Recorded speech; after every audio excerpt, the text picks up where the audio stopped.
The porcelain shattered against the hard terracotta floor. The sound echoed through the busy kitchen like a gunshot. I stood completely frozen. I stared down at the broken pieces of the blue heirloom plate. That was the plate I had used to serve my signature dish for 30 years. My hands were shaking uncontrollably. The thick and heavy fog rolled through my brain. It felt like my head was packed with wet cotton. This was happening again. For 2 solid months, my mind had been slipping away into a dark and terrifying abyss. I would forget family recipes I had cooked thousands of times. I would wake up at noon with a heavy skull and a bitter taste of ash in my mouth. I truly thought I was losing my mind. I thought my old body was finally surrendering to the decades of grueling work in this very kitchen. I built this restaurant from one single stove in a tiny rented room. I sacrificed my youth and my health so my daughter could attend the finest overseas universities. I worked through illness and exhaustion because I wanted her to have the entire world. Now, I was just a tired and confused old woman breaking plates in the middle of the lunch rush. "Mama!" Elena rushed through the swinging wooden doors. Her voice dripped with that thick and suffocating concern she had been using lately. She knelt beside me on the messy floor. Her perfectly manicured fingers gently pulled my trembling hands away from the sharp porcelain edges. "Oh, Mama! You are pushing yourself too hard again." She looked up at my kitchen staff. My loyal cooks and servers stopped what they were doing. They all gave me that same look of profound and devastating pity. It humiliated me deeply. This hot kitchen was my kingdom. I was the absolute master here. Now my own staff looked at me like I was a tragic patient in a hospital ward. Elena gently guided me away from the mess. She led me to the small wooden chair in the quiet corner of the dry pantry. She wiped my sweating forehead with a cool, damp towel. She was dressed in a pristine white designer suit. That expensive suit was bought with the blood and sweat this kitchen generated. "Sit right here," she murmured softly. "I brought you something special. You need to keep your strength up." She walked over to the stainless steel prep counter and returned holding a steaming ceramic bowl. It was a rich and thick bone broth. The savory smell was incredibly comforting. It smelled like the deep love a grateful daughter should have for her aging mother. Elena had insisted on taking over my meals lately. She told everyone I needed special nutrition to fight my rapid memory loss. "Drink every single drop," Elena said with a bright and encouraging smile. Her dark eyes were wide and completely innocent. "I made it exactly how you taught me, simmering for 12 hours. I reached for the silver spoon. My fingers felt incredibly heavy. They felt like solid lead dragging me down. Just as I raised the warm spoon toward my dry lips, her cell phone began to ring loudly. The screen flashed a name I recognized immediately. It was the main meat supplier for our restaurant. Elena frowned and checked her expensive gold watch. "I need to take this call right now, Mama. It is about the new bulk order for next week. I will be right back. Please eat your soup before it gets cold." She turned on her high heels and hurried out into the back alleyway. The heavy metal security door clicked shut behind her. The pantry was suddenly very quiet. The only sound was the distant hum of the kitchen exhaust fans. I looked down at the steaming broth. The heat curled into the cool air of the pantry. I felt so incredibly tired. I just wanted to close my eyes and sleep. I stirred the thick liquid slowly. The metal spoon scraped against the bottom of the ceramic bowl. It made a strange and muted sound, a soft click, like the silver had hit a small pebble hidden deep in the meat. I frowned. I scooped the spoon deep into the thick brown liquid. I pulled it up to the harsh fluorescent light. There, resting right in the very center of the silver spoon, was a small white pill. It was only half dissolved. The chalky edges were slowly crumbling into the hot broth. My breath caught in my throat. My heart slammed violently against my ribs. I stared at the white substance. A terrifying and electric clarity ripped straight through the thick fog in my brain. The pieces of the horrible puzzle slammed together with a sickening force. The sudden and crushing exhaustion, the deep, unexplainable slumbers in the middle of the day. The terrifying memory blanks where I could not even remember my own name. They never happened in the morning. They always happened after Elena brought me my special meals. She was not feeding me love. She was feeding me poison. The child I had bled for. The baby I had rocked to sleep in my tired arms for hundreds of nights was actively and deliberately destroying my mind. She was drugging me. She was using heavy sedatives to make me look like I had severe dementia. She wanted everyone to see me as a senile and broken woman. I remembered the nights I stood over a boiling pot with blistered hands just to pay for her piano lessons. I remembered the massive loan I took against this very building to fund her elite business degree. She did not want to wait for me to pass away naturally. She wanted the crown right now. The grief was so massive and so sudden, it almost stopped my heart from beating. I felt like I was falling down a dark and endless well. My own flesh and blood was slowly murdering my mind. But then, the hot tears in my eyes completely dried up. The overwhelming grief instantly hardened into something incredibly cold and sharp. I was not losing my mind. I was being hunted by a monster I raised. I heard the brass handle of the alley door begin to turn. Elena was coming back. I reached into the bowl with a speed and precision I did not know I still possessed. I fished the half-dissolved pill out of the broth, wrapped it tightly inside my lace handkerchief, and shoved it deep into my apron pocket.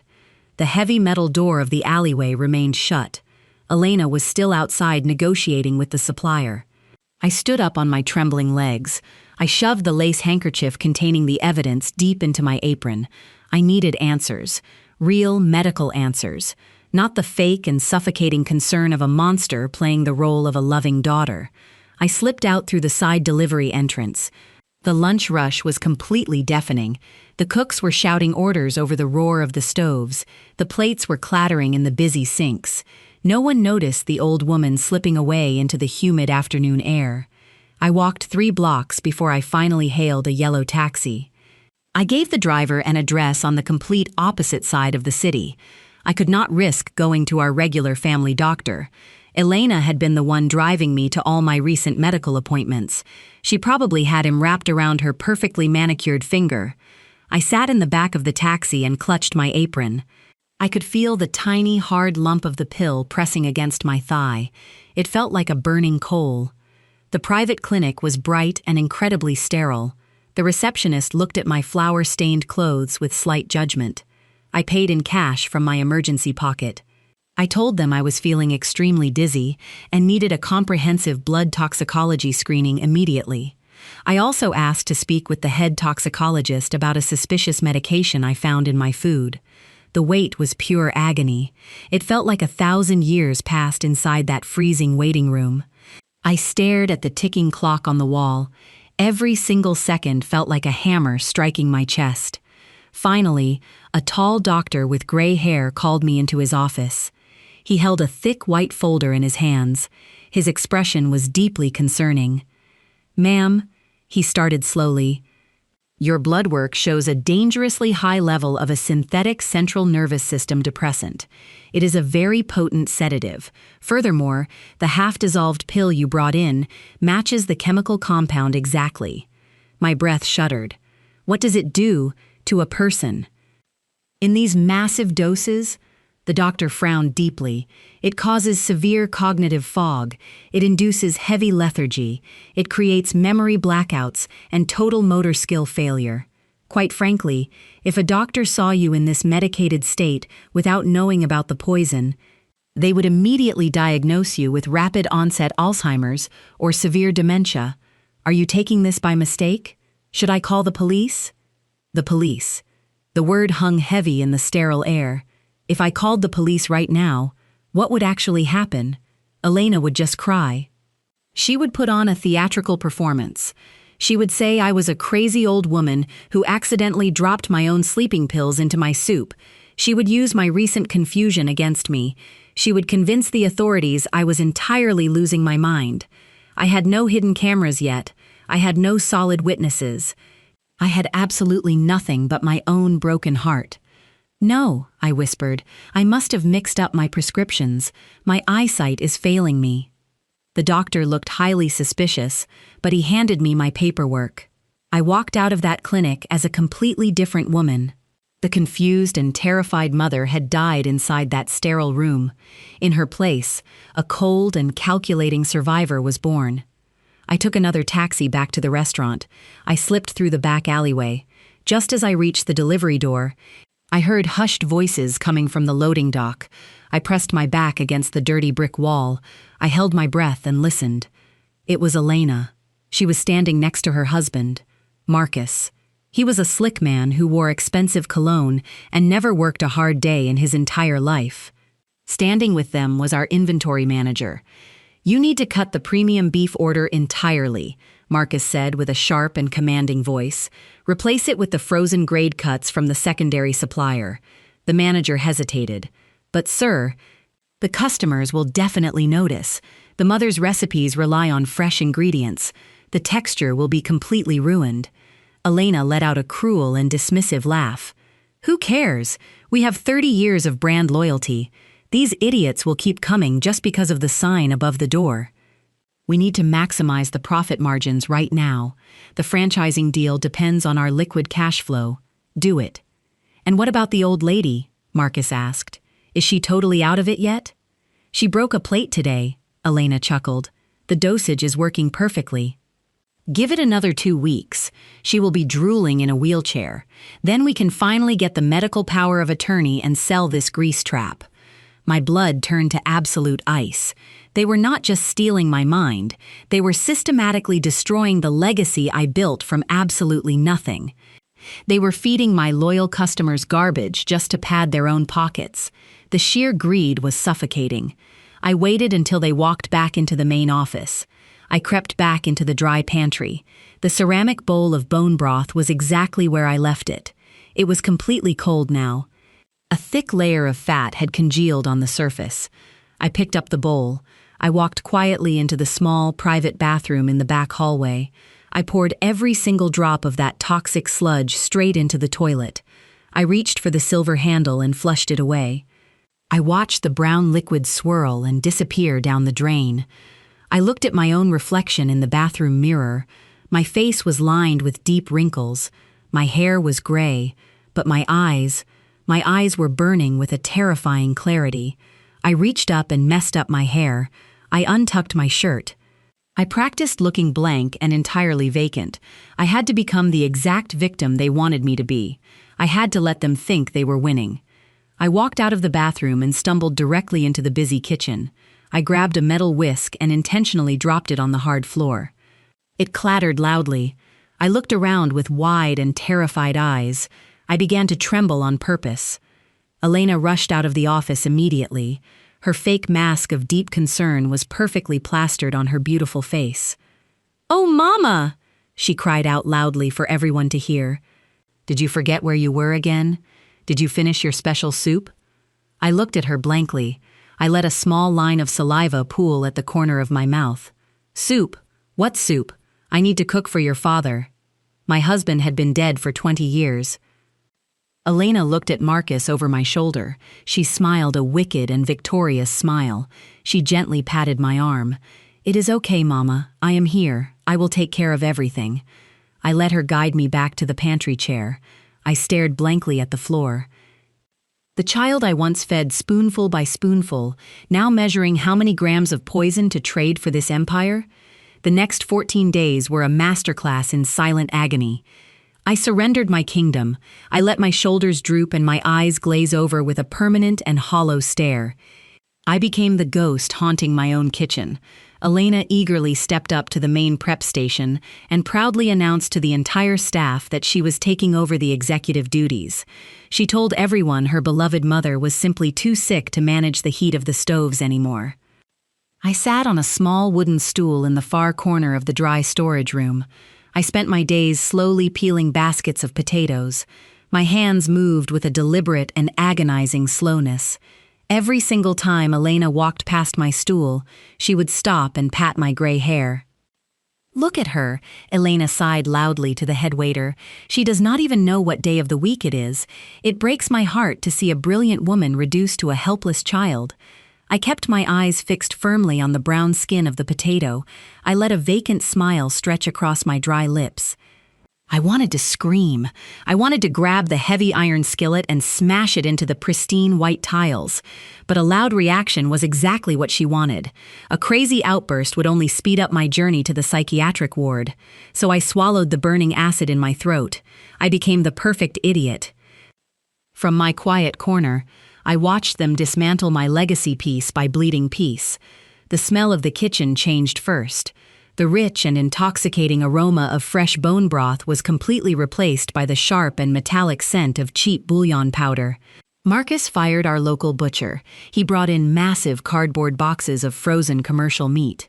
I watched my loyal line cooks hesitate before throwing those gray slabs of cheap beef onto the hot grill. The meat hissed and released a pool of watery grease. It was an absolute insult to the culinary arts. Our regular customers started complaining by the end of the first week. Plates were coming back to the dish pit completely half-eaten. I could hear the hushed and disappointed whispers from the dining room. They wondered why the famous recipes suddenly tasted like cheap cafeteria food. Elena did not care at all. She was too busy sitting in the glass office and calculating the massive difference in the overhead costs. She was squeezing every single drop of profit out of my reputation before she completely destroyed it. I needed eyes everywhere. I needed undeniable proof of their conspiracy. The blood test from the private clinic was a good start, but it was not a smoking gun. I needed to catch the poisoners in the exact act. I waited for the first Tuesday of the month. Elena and Marcus always attended a fancy wine tasting event across town on Tuesday evenings. They left the restaurant early. They locked the glass office and told the staff to close up. I waited until the kitchen was completely empty. Then I slipped down into the dark basement utility room. I picked up the dusty emergency landline phone mounted on the concrete wall. I dialed a number I had memorized a decade ago. "Hello," a deep voice answered. "David," I whispered softly. "It is Maria." There was a long and stunned silence on the other end. David used to wash dishes in my kitchen 10 years ago. Back then, his father had lost everything in a terrible gambling debt. David was a brilliant boy who was about to drop out of technical engineering school to pay for his family's groceries. I secretly paid his full tuition for 4 solid years. I never asked for a single penny back. I only asked him to become a good man. Now, he owned the most successful private security and surveillance firm in the entire city. "Mama Maria," David sounded incredibly relieved. "I have been trying to call you for weeks. Elena keeps answering your cell phone and telling me you are too confused to speak. Are you okay?" "I am in terrible danger, David." I kept my voice steady and cold. "My own daughter is drugging me with heavy sedatives. They are trying to steal the restaurant. I need your professional help right now, and no one can ever know you were here." David did not ask a single unnecessary question. The loyalty of a rescued drowning man is absolute. He arrived at the restaurant exactly 20 minutes later through the dark back alleyway. He wore an unmarked black jacket and carried a heavy tool bag. His eyes filled with deep sorrow when he saw my pale face and my trembling hands. But I shook my head and pointed toward the stairs. "No time for tears, David," I said firmly. "Show me what you brought." He worked with breathtaking speed and precision. He installed a microscopic camera directly inside the smoke detector of Elena's glass office. He placed another one behind the ventilation grate in the prep kitchen where they fixed my special meals. Later that same night, he followed me back to the family estate. He wired a tiny lens into the decorative molding right above my home kitchen counter. Before he left, he handed me a cheap, prepaid smartphone. The screen was completely black and discreet. "The application is hidden behind a fake calculator icon," David explained in a low whisper.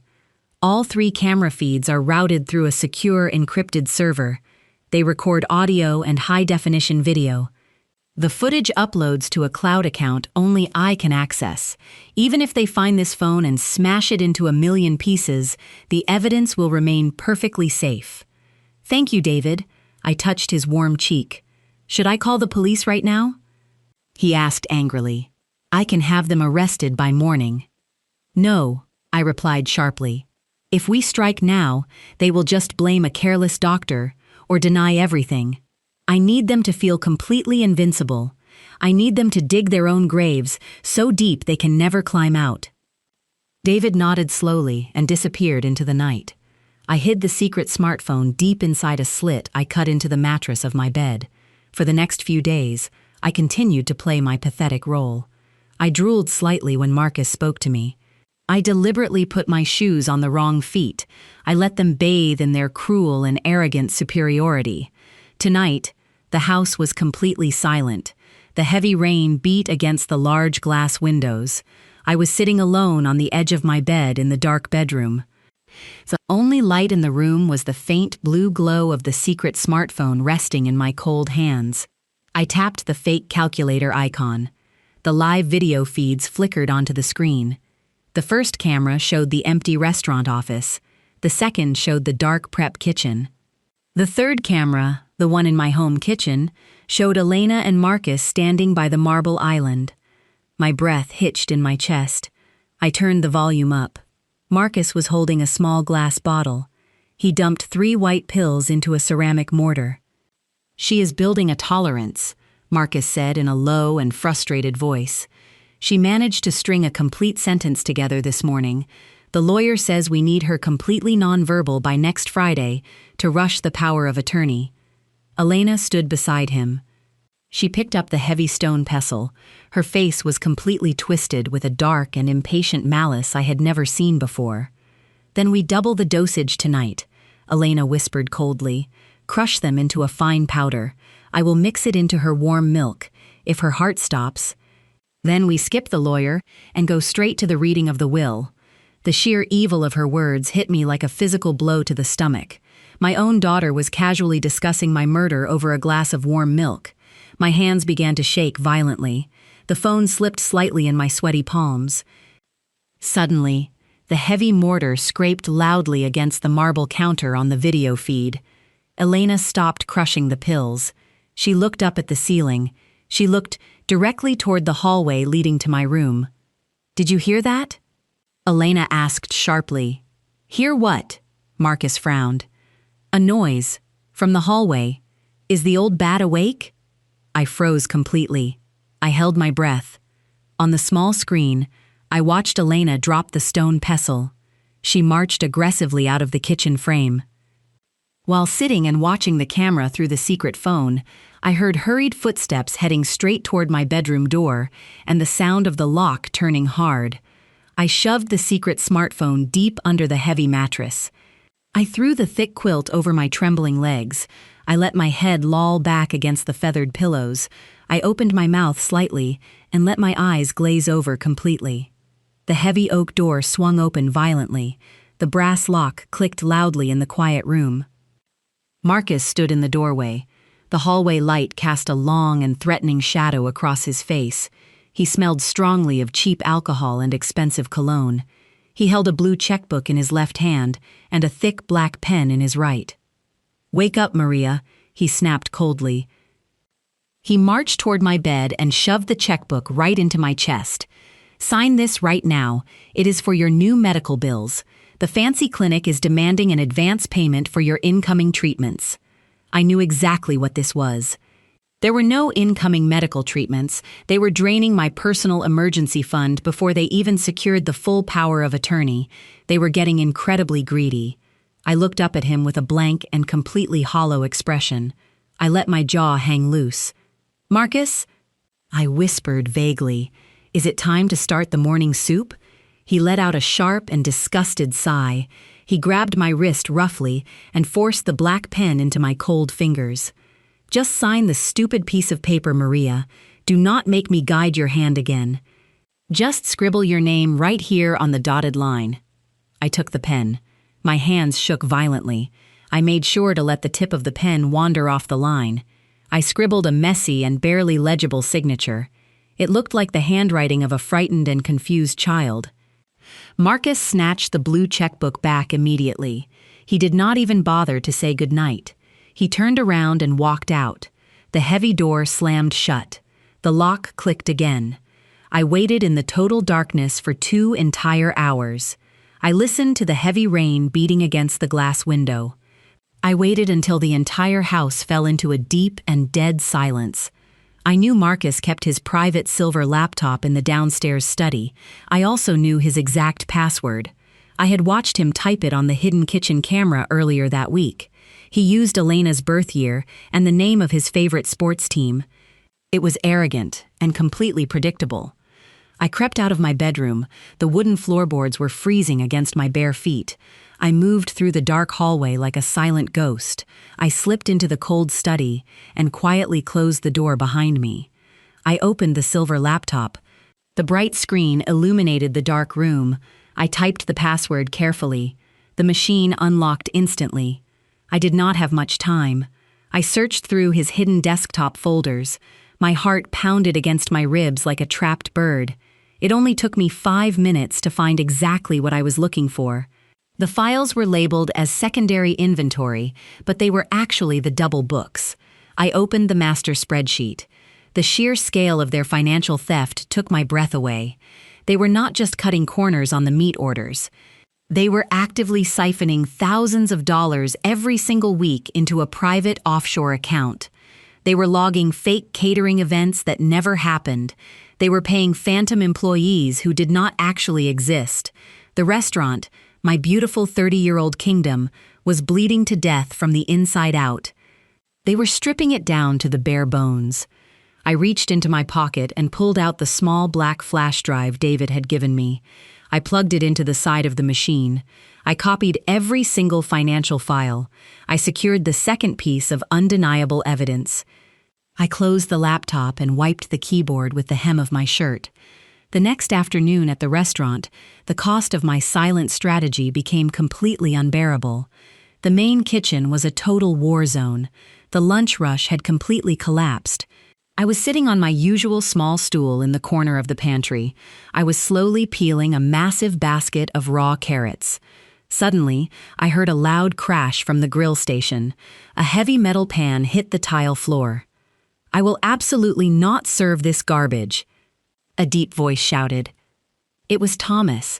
Thomas was my brilliant head chef. He had worked by my side for 15 solid years. I watched him grow from a nervous culinary student into a master of the line. He knew my recipes better than he knew his own name. Marcus marched into the kitchen. His face was entirely red with fury. "Keep your voice down, Thomas," Marcus yelled back. "You work for me now. You will cook exactly what I tell you to cook." Thomas pointed a shaking finger at the prep counter. "That fish is completely rotten, Marcus. It smells like pure ammonia. If I put that on a plate, we are going to send someone directly to the hospital. I refuse to destroy the reputation of this house. This house belongs to my wife now," Marcus spat out with a cruel sneer. "You are just a glorified line cook who refuses to adapt to modern profit margins. You do not make the purchasing decisions here. You are officially fired. Pack your knives and get out of my kitchen right this second." The entire kitchen went completely dead silent. The other cooks stared at the floor. Thomas looked absolutely devastated. His broad shoulders slumped. He looked around the room, and then his desperate eyes found me sitting in the dark corner. He walked slowly toward the pantry. He looked at me with pleading and wet eyes. "Mama Maria," Thomas begged softly. His voice cracked with heavy emotion. "Please, you have to tell him. You have to tell him we cannot serve this rotten food. This is your legacy. Please say something." My heart shattered into a million sharp and bleeding pieces. I wanted to stand up. I wanted to grab the heavy iron skillet and chase Marcus out into the dirty alleyway. I wanted to hug Thomas and tell him everything was going to be all right, but I could not move a single muscle. If I broke my cover right now, I would lose the entire war. I would be dragged to a psychiatric ward by the end of the day.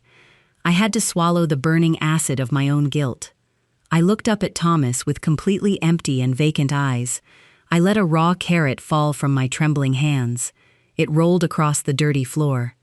"Thomas," I whispered with a confused and broken voice. "Who is Thomas? Did you bring me my special soup?" Thomas stared at me. The last shred of hope completely vanished from his face. He let out a quiet and broken sob. He slowly untied his white apron and dropped it on the floor. He turned around and walked out of the back door forever. I sat there in the corner and continued to peel the carrots. I peeled them until my knuckles ached. The restaurant was falling apart. The innocent people I loved were becoming collateral damage in this horrible war. Late that night, I sat completely alone at the marble kitchen island in the dark house. The horrible events of the day looped endlessly in my tired mind. The stolen money, the rotten food, the crushed look on Thomas's face when I pretended not to know him, the sheer cruelty of the daughter I had raised with my own 2 hands. In the suffocating darkness, my right hand found the small silver fruit knife resting on the marble counter. My fingers wrapped around the cold metal handle. I squeezed it with every single ounce of my remaining strength. The sharp metal edge dug deeply into my palm. A warm drop of blood slid down my wrist. I did not feel the physical pain at all. My eyes just kept staring completely unblinking into the empty void. The next morning, Elena decided my slow decline was simply not fast enough. I sat at the small breakfast table in the sunroom. The morning light poured through the tall glass windows. It should have been a beautiful and peaceful morning. Instead, it was a terrifying battleground. Elena walked into the room carrying a small porcelain bowl of oatmeal. I could smell the heavy and bitter chemical scent from 3 feet away. She had doubled the dosage. I knew it instantly. The white powder was barely mixed into the thick oats. "Here you go, Mama," Elena said with a sickly sweet voice. "You need to eat every single bite. The doctor said you are losing too much weight." She sat directly across from me. She folded her hands on the glass table and watched me intensely. She was not going to leave the room to take a phone call this time. She was going to make sure I swallowed the poison. My heart hammered against my ribs. I picked up the silver spoon with trembling fingers. I scooped a small amount of the heavy oatmeal. I brought it to my lips. My stomach completely turned. I placed the food into my mouth. The bitter and chalky taste of the heavy sedative coated my tongue immediately. It tasted like ash and death. I did not swallow. I pushed the thick oatmeal deep into the side of my cheek. I looked at Elena with a blank and vacant smile. I chewed slowly and pretended to swallow hard. "Good girl," Elena smiled cruelly. "Take another bite." I repeated the horrible process 3 more times. My cheeks were completely full of the toxic sludge. The bitter taste was making me incredibly nauseous. I desperately needed to spit it out before the chemicals began to absorb directly through the thin lining of my mouth. I could already feel a slight numbness spreading across my lower jaw. Suddenly, the heavy brass doorbell rang loudly through the quiet house. Elena sighed in deep frustration. "That must be the new catering menus. Do not move, Mama. Keep chewing." She stood up and walked quickly out into the main hallway. The very second her back disappeared around the corner, I lunged forward. There was a large potted fern sitting in a ceramic planter right next to the glass table. I leaned over the armrest of my wooden chair. I spit the entire mouthful of poisoned oatmeal deep into the dark soil. I grabbed my cloth napkin and frantically wiped my tongue and my lips. I grabbed the glass of orange juice and rinsed my mouth out, swallowing the clean juice to wash away the bitter residue. I kicked a thin layer of decorative moss over the wet oatmeal just as I heard her high heels clicking back down the hallway. I fell back into my chair and let my jaw hang open. Elena walked back into the sunroom holding a stack of glossy papers. She looked down at my empty porcelain bowl, then she looked directly at me. Her dark eyes narrowed with sudden and sharp suspicion. "You ate that very fast," she murmured coldly. She leaned closer to me. She inspected my face. She looked at the cloth napkin gripped tightly in my trembling hands. Then, her eyes slowly moved toward the potted fern. My blood ran completely cold. If she moved the green moss, if she saw the wet food sitting in the soil, she would know I was faking everything. She would know I possessed my full mental faculties. She took one slow step toward the ceramic planter. She reached her manicured hand out toward the green leaves. "Elena," Marcus yelled from the upstairs landing, "where did you put the keys to the restaurant safe? The new manager needs the cash deposit." Elena stopped. She pulled her hand back from the fern. She rolled her eyes and turned her head toward the ceiling. "They are in the top drawer of my desk," she yelled back. She looked at me one last time with a deep and unsettling frown, and then she finally walked away. I closed my eyes and let out a shaky breath. That was entirely too close. Playing this dangerous game of cat and mouse was going to get me killed. I could not keep hiding pills in my apron or spitting poisoned food into houseplants. I needed the final blow. I needed the absolute and undeniable proof. That definitive proof arrived late on a rainy Thursday night. I was lying in my dark bedroom. The secret smartphone was glowing faintly in the palm of my hand. I had spent the last 5 nights watching the live feed from the kitchen camera. I watched them pour the powder. I watched them mix it. But they had always done it in complete silence. A silent video of them mixing a white powder could be debated in a courtroom. They could lie and claim they were just crushing up my prescribed vitamins because I had trouble swallowing large pills. I needed audio. I needed their true motives captured perfectly on tape. On the tiny glowing screen, Marcus walked into the marble kitchen. He was wearing his expensive silk robe. He was holding a heavy glass tumbler of dark whiskey. Elena followed right behind him. She was holding the familiar brown glass bottle of heavy sedatives. My thumb hovered over the record button on the screen. I pressed it. The red light began to blink. "We are running out of time, Marcus," Elena snapped angrily. "The franchising lawyers want to see the medical power of attorney by the end of next week. If we do not have full legal control of her assets by then, the entire corporate deal falls apart." Marcus took a long sip of his whiskey. He slammed the heavy glass down on the marble counter. "Then we stop playing it safe," Marcus said with a cold and ruthless voice. "Give me the bottle." On the clear, high-definition video feed, I watched Marcus take the brown bottle from his wife. He poured 5 thick white pills onto the cutting board. He grabbed a heavy metal meat tenderizer. He smashed the pills into a fine white dust. "Are you crazy?" Elena hissed loudly. 5 pills? That much sedative could stop her weak heart completely. Marcus scooped the white dust into a small ceramic dish. He looked directly at his wife with absolutely zero remorse in his dark eyes. "So what?" Marcus laughed coldly. "If her heart stops, we get the entire estate immediately through the life insurance and the inheritance. We do not even have to wait for the lawyer to declare her incompetent. It is a win either way." I stopped breathing entirely. I stared at the tiny screen. Elena did not slap him. She did not cry out in horror at the thought of her mother dying. She just stared at the crushed poison for a long and agonizing moment. "Fine," my daughter whispered with a terrifying calmness. "Mix it into her warm milk. If she does not wake up tomorrow, we will tell the paramedics she passed away peacefully in her sleep. She is an old woman with a failing mind. No one will ever question a simple heart attack. Let us finally put the old bat in the ground and take our money." I tapped the screen and saved the video file directly to the encrypted cloud server. The web was finally complete. The smoking gun was secured.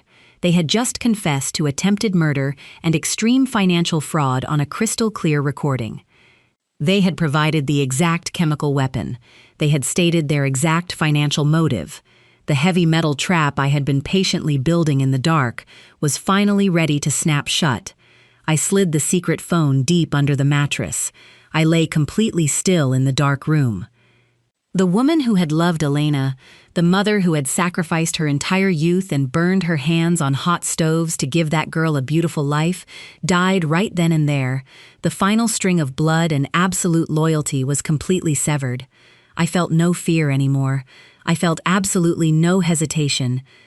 There are tears that do not fall from pain, but because something deep inside has permanently died. The memory of a family is ultimately just a thin mist evaporating from the cold ground. Tomorrow the sun will still rise, but it will no longer warm the human heart. The very next morning, the atmosphere in the house changed completely. The quiet and suffocating tension was entirely gone. It was replaced by a sickening and arrogant celebration. Elena and Marcus sat at the large dining table. They were drinking expensive imported champagne at 10 in the morning. A thick stack of glossy legal papers rested between them on the glass surface. I stood in the shadows of the hallway. I dragged my feet slowly. I watched them gloat over the stolen empire. The corporate buyers signed the preliminary agreement. Marcus laughed loudly. He poured another glass of the sparkling wine. $5 million for the brand and the flagship location, plus a massive percentage of the franchise royalties. We just need to finalize the asset transfer. Elena smiled over the rim of her crystal glass. Her face was flushed with pure greed. And the only thing standing in our way is a single signature from a broken old woman. They did not waste a single second. They had invited 2 special guests to the house that very afternoon. They wanted to close the trap before the weekend. The first guest was Dr. Evans. He was not a real family physician. He was a slick and expensive private doctor who specialized in discreet favors for wealthy clients. He wore a tailored suit and carried a pristine leather medical bag. The second guest was Mr. Sterling. He was a ruthless corporate lawyer with cold eyes and a briefcase full of devastating contracts. Elena dragged me out of my dark bedroom. She gripped my arm so tightly her perfectly manicured nails dug into my fragile skin. She sat me down in the heavy leather chair in the center of the study. Dr. Evans clicked his expensive silver pen. He looked at me with absolute professional disgust. "Maria," Dr. Evans spoke slowly and loudly. He treated me like a deaf toddler. "Do you know what year it is?" I let my chin rest heavily against my chest. I stared blankly at the intricate pattern of the expensive Persian rug. I forced my breathing to become shallow and ragged. "Maria?" He pushed again. "Look at me." I slowly lifted my head. I let a thin line of saliva escape the corner of my mouth. I blinked rapidly at the bright ceiling light. I looked right through the corrupt doctor. "Is it time to bake the morning bread?" I whispered hoarsely. "The children are so hungry. I need to find the flour." Dr. Evans smirked. He looked over at Marcus and nodded approvingly. He pulled a small flashlight from his pocket and shined it directly into my tired eyes. I did not flinch. I kept my gaze completely dead and vacant. "Hold up 2 fingers for me, Maria," he commanded. I raised my trembling hand. I curled my hand into a weak and confused fist. I stared at my own knuckles as if they belonged to a complete stranger. "Her cognitive function is completely shattered," the corrupt doctor announced proudly to the room. "The neurological deterioration is absolutely remarkable. She does not even know her own name or recognize basic commands. It is a textbook case of advanced and rapid dementia." He did not draw my blood. He did not check my heart rate. He was paid a massive sum of money to write exactly what they wanted him to write. "Can you certify it officially?" Elena asked eagerly. She leaned forward in her chair. "Can you put it in writing right now?" "Of course." Dr. Evans nodded smoothly. "I will state she is a severe danger to herself and entirely incapable of managing her own legal or financial affairs. My medical license guarantees the probate courts will not ask a single question." He scribbled his signature on the thick medical form. He stamped it heavily with his official seal. That single piece of paper officially erased my entire human existence. It legally turned me into a ghost. It stripped away 30 years of my hard work and handed all my fundamental human rights directly to the daughter who was actively poisoning my milk. Marcus grabbed the medical certificate.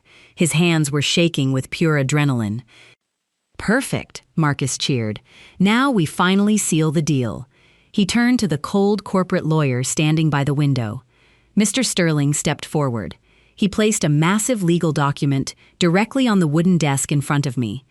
The bold black letters at the top of the page read, "Full durable power of attorney and irrevocable asset transfer." This was it. This was the final trap they had built. If I signed this piece of paper, I would lose my beautiful home. I would lose my historic restaurant. I would lose my private bank accounts. I would be left completely at their terrible mercy. They could legally lock me in a cheap asylum tomorrow morning and disappear with $5 million. Elena knelt down next to my leather chair. She smelled like sweet floral perfume and sour lies. She placed her warm hand over my freezing fingers. "Listen to me, Mama," she whispered softly. She used that thick and fake voice of deep concern. "You are very sick. Your poor mind is completely broken. But I am going to take care of you forever. You just need to sign this paper for the hospital. It will make all the confusion go away." I looked at her. I looked deep into the dark eyes of the beautiful child I had birthed. There was absolutely no love left in there. There was no hesitation. There was only a bottomless pit of absolute greed and a terrifying willingness to destroy me.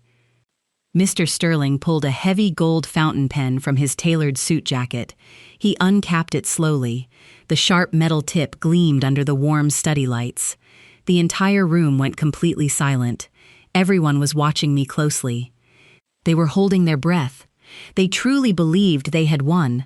They thought the sick and foolish old woman was finally broken beyond repair. They thought they had outsmarted the master of the kitchen. Mr. Sterling pressed the cold gold pen directly into my trembling hand. "You do not even need to write your full name, Maria," the lawyer whispered with a cold and mechanical voice. "Just cross a line right here." The heavy gold pen felt like a burning iron bar in my trembling hand. Mr. Sterling leaned over the desk. He tapped his perfectly manicured finger right on the dotted line.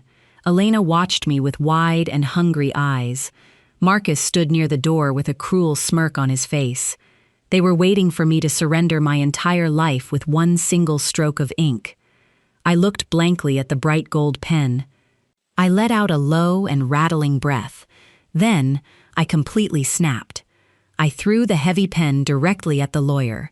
I opened my mouth and let out a shrill and piercing scream that echoed through the entire house.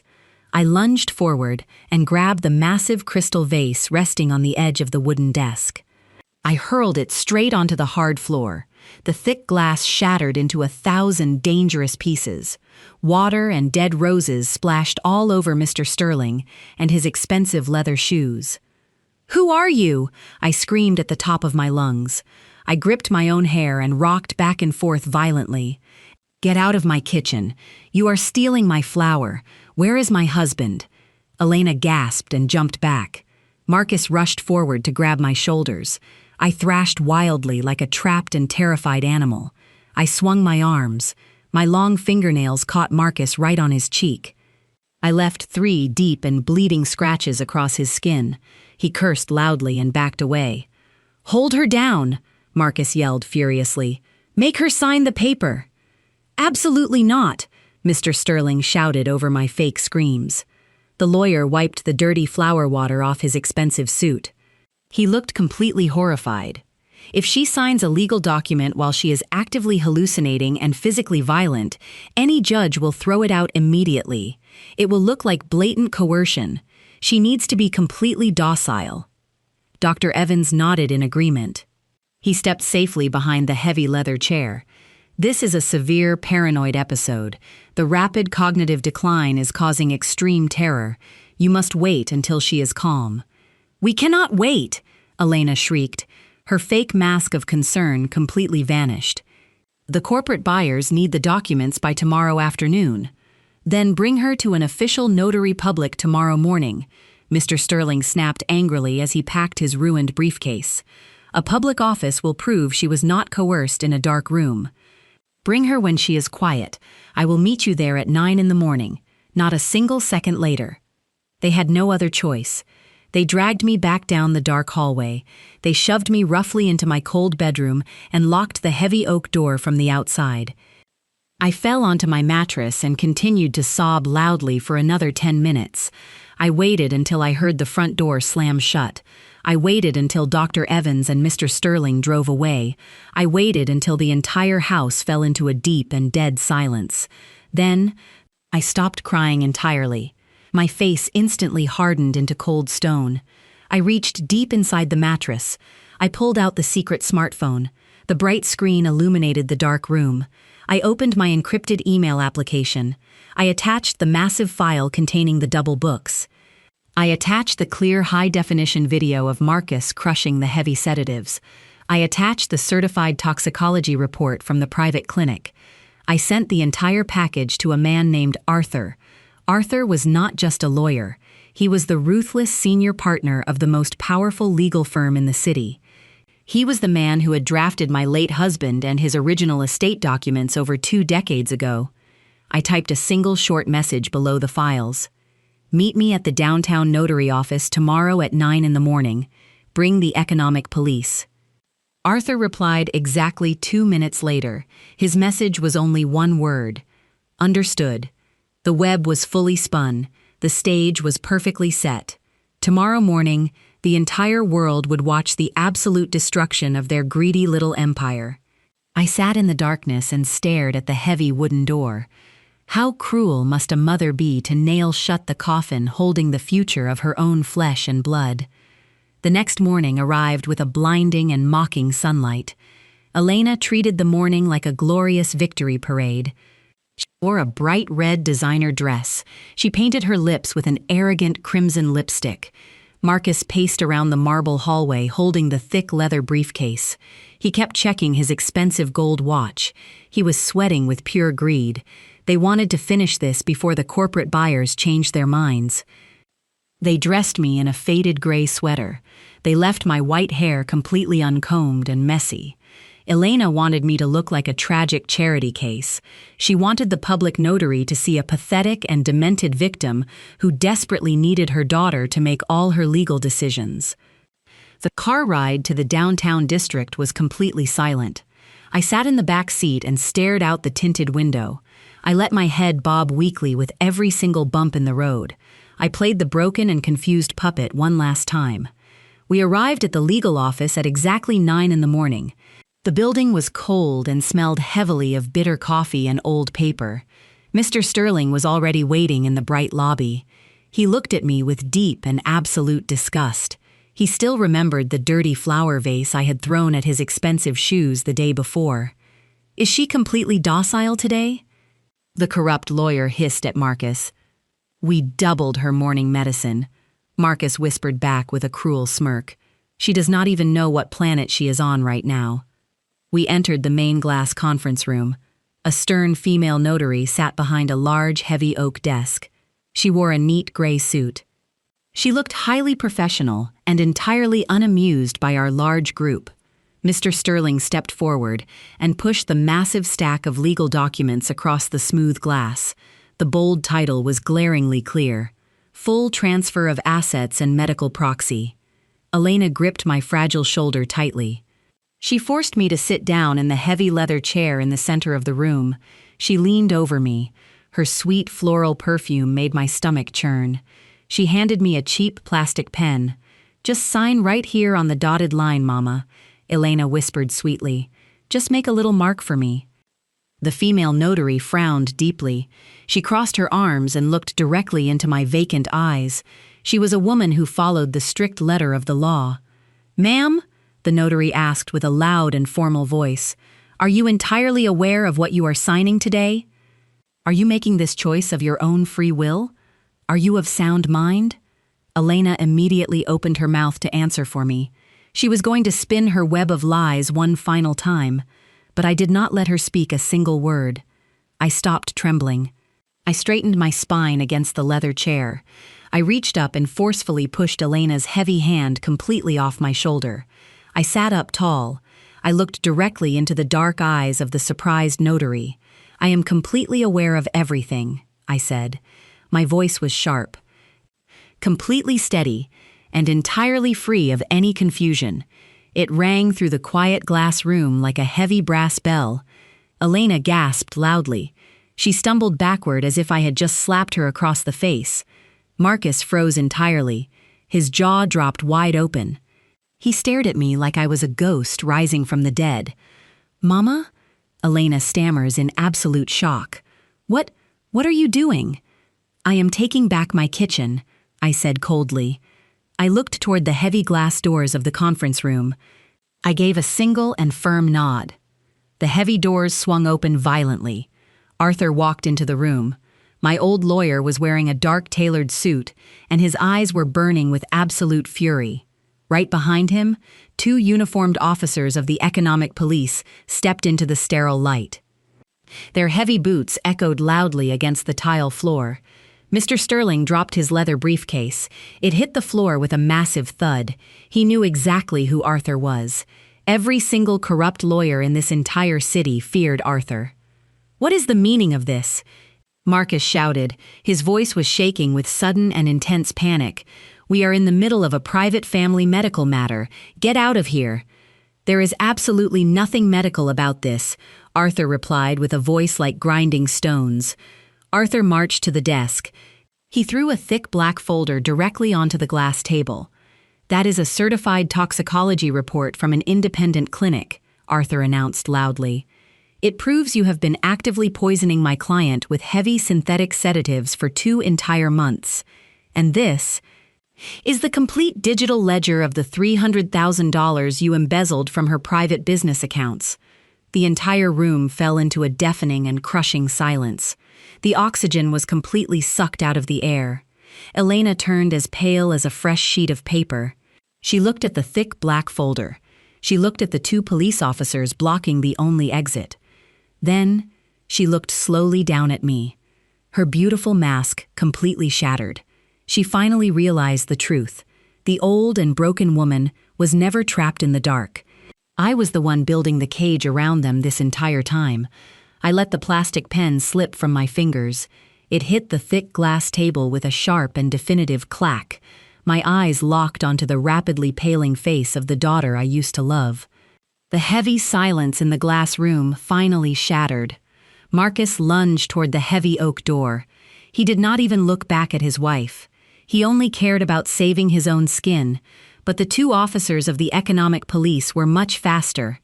They grabbed his expensive suit jacket and slammed him hard against the cold wall. The sharp sound of metal handcuffs echoing through the room was the most beautiful music I had ever heard. "Marcus and Elena," the taller officer spoke with a booming voice. "You are both under arrest for conspiracy to commit severe bodily harm, attempted murder, and massive corporate fraud. You have the right to remain completely silent." The corrupt corporate lawyer backed away in absolute terror. He grabbed his ruined briefcase and literally ran out of the room. He knew his career was entirely over. The female notary just stared at the scene with wide and shocked eyes. Elena did not run. Her legs gave out completely. She collapsed onto the hard tile floor. Her bright red designer dress pooled around her shaking knees. She looked up at me with wide and terrified eyes. The arrogant monster was completely gone. She suddenly looked exactly like a frightened little girl. "Mama!" Elena screamed. Heavy tears ruined her perfect makeup. She crawled toward my leather chair and tried to grab my hands. "Mama, please!" "Do not let them take me. I am your only baby. I am your own flesh and blood. We can fix this. I am so sorry." I looked down at the shaking woman crying at my feet. I did not feel a single drop of pity. I did not feel any anger either. I just felt incredibly hollow and completely peaceful. I slowly pulled my hands away from her desperate grasp. My daughter died the very moment she decided to mix poison into my warm milk, I whispered coldly. "You are just a stranger who tried to steal my kitchen. You are entirely written out of my will. You will not get a single penny of my hard work. Now, get out of my sight." The officers pulled her roughly to her feet. Elena sobbed hysterically as they dragged her out of the glass doors. Marcus followed right behind her, his head hanging in complete and utter shame. Arthur placed a gentle hand on my shoulder. He handed me a clean lace handkerchief. I wiped a single tear from my eye. I took a deep breath of the fresh air. The heavy and suffocating fog was completely gone. I was entirely free. 1 week later, I stood in the middle of my beautiful restaurant kitchen. The terrible frozen meat was completely thrown into the garbage. The rich and intoxicating aroma of fresh bone broth filled the warm air once again. Thomas stood right beside me at the main grill station. He was wearing his pristine white chef coat again. He smiled brightly as he handed me a silver tasting spoon. I tasted the hot broth. It was absolutely perfect. My kingdom was completely restored. My mind was sharp. My boundary was absolute. There are wounds that permanently refuse to heal. Much like ancient tree roots accidentally watered with heavy arsenic. But that strong tree does not die. It simply drops its rotting leaves to nourish a completely different and stoic sprout. Standing in this fiery kitchen today, I finally taste the sweet and absolute flavor of true freedom.